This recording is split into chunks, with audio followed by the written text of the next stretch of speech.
such, for instance, as the very ticket. But I think it is my duty to recount everything relating to my adventures with a strict regard to truthfulness in as far as my memory serves me. So I write, as nearly as possible, the exact words that my companions spoke.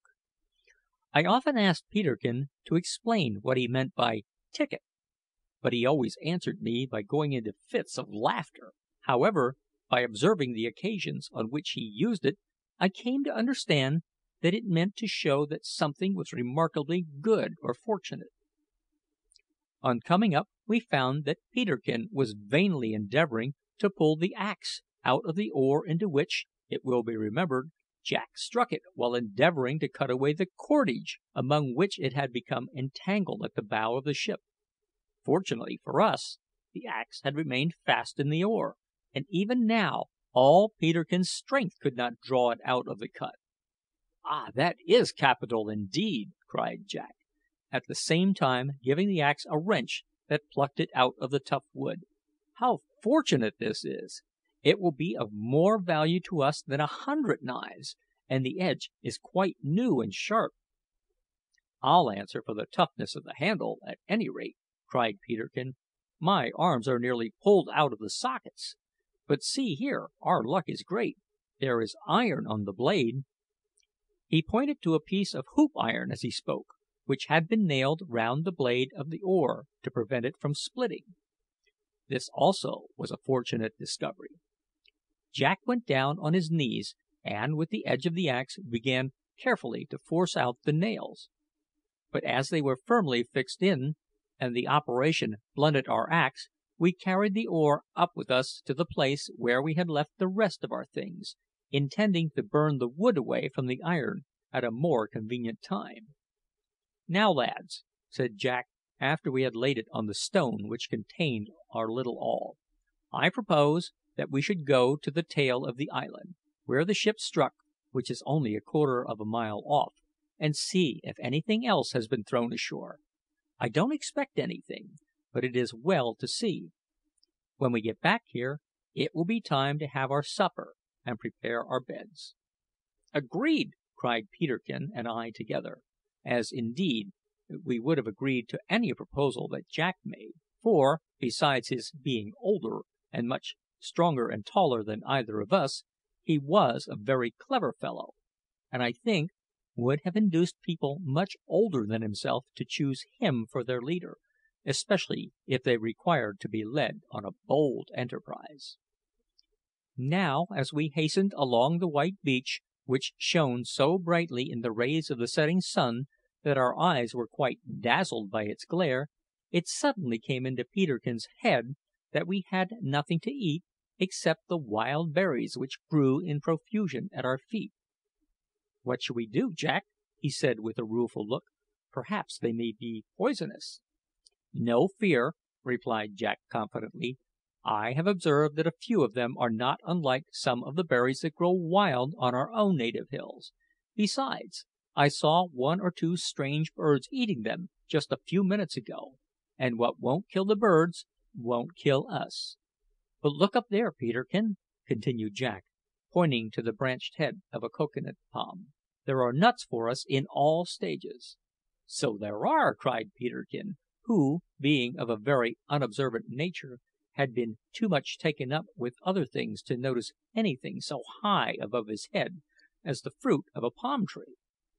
But whatever faults my young comrade had, he could not be blamed for want of activity or animal spirits. Indeed, the nuts had scarcely been pointed out to him when he bounded up the tall stem of the tree like a squirrel, and in a few minutes returned with 3 nuts, each as large as a man's fist. "You had better keep them till we return," said Jack. "Let us finish our work before eating." "So be it, captain. Go ahead!" cried Peterkin, thrusting the nuts into his trousers pocket. "In fact, I don't want to eat just now, but I would give a good deal for a drink. Oh, that I could find a spring! But I don't see the smallest sign of one hereabouts. I say, Jack, how does it happen that you seem to be up to everything? You have told us the names of half a dozen trees already, and yet you say that you were never in the South Seas before." "I'm not up to everything, Peterkin, as you'll find out ere long," replied Jack with a smile; "but I have been a great reader of books of travel and adventure all my life, and that has put me up to a good many things that you are, perhaps, not acquainted with." "Oh, Jack, that's all humbug! If you begin to lay everything to the credit of books, I'll quite lose my opinion of you," cried Peterkin with a look of contempt. "I've seen a lot of fellows that were always poring over books, and when they came to try to do anything, they were no better than baboons." "You are quite right," retorted Jack; "and I have seen a lot of fellows who never looked into books at all, who knew nothing about anything except the things they had actually seen, and very little they knew even about these. Indeed, some were so ignorant that they did not know that cocoa nuts grew on cocoa nut trees!" I could not refrain from laughing at this rebuke, for there was much truth in it as to Peterkin's ignorance. "Humph! Maybe you're right," answered Peterkin; "but I would not give tuppence for a man of books if he had nothing else in him." "Neither would I," said Jack; "but that's no reason why you should run books down, or think less of me for having read them. Suppose now, Peterkin, that you wanted to build a ship, and I were to give you a long and very particular account of the way to do it. Would not that be very useful?" "No doubt of it," said Peterkin, laughing. "And suppose I were to write the account in a letter instead of telling you in words, would that be less useful?" "Well, no, perhaps not."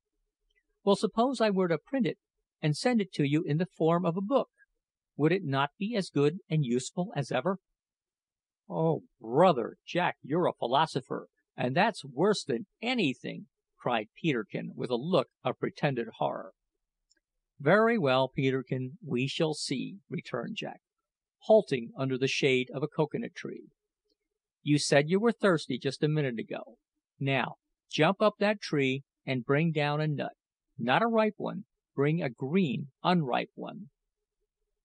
Peterkin looked surprised, but seeing that Jack was in earnest, he obeyed. "Now cut a hole in it with your penknife and clap it to your mouth, old fellow," said Jack.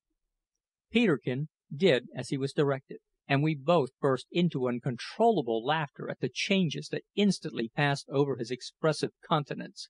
No sooner had he put the nut to his mouth and thrown back his head in order to catch what came out of it, than his eyes opened to twice their ordinary size with astonishment, while his throat moved vigorously in the act of swallowing.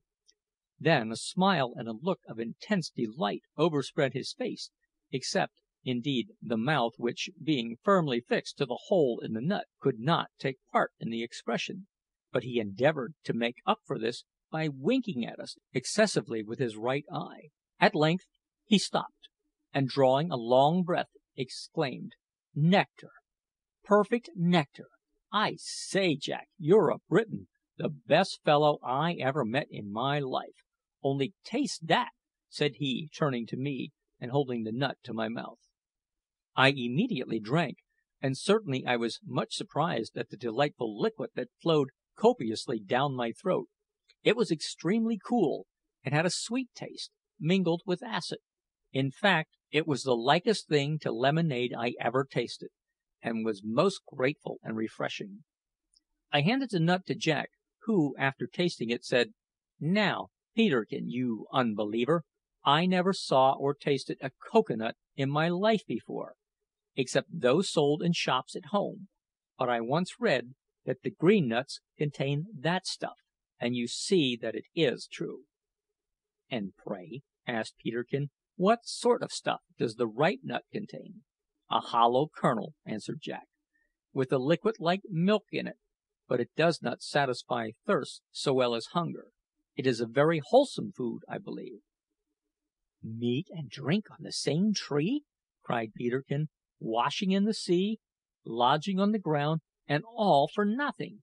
My dear boys, we're set up for life. It must be the ancient paradise. Hurrah!" And Peterkin tossed his straw hat in the air and ran along the beach, hallooing like a madman with delight. We afterwards found, however, that these lovely islands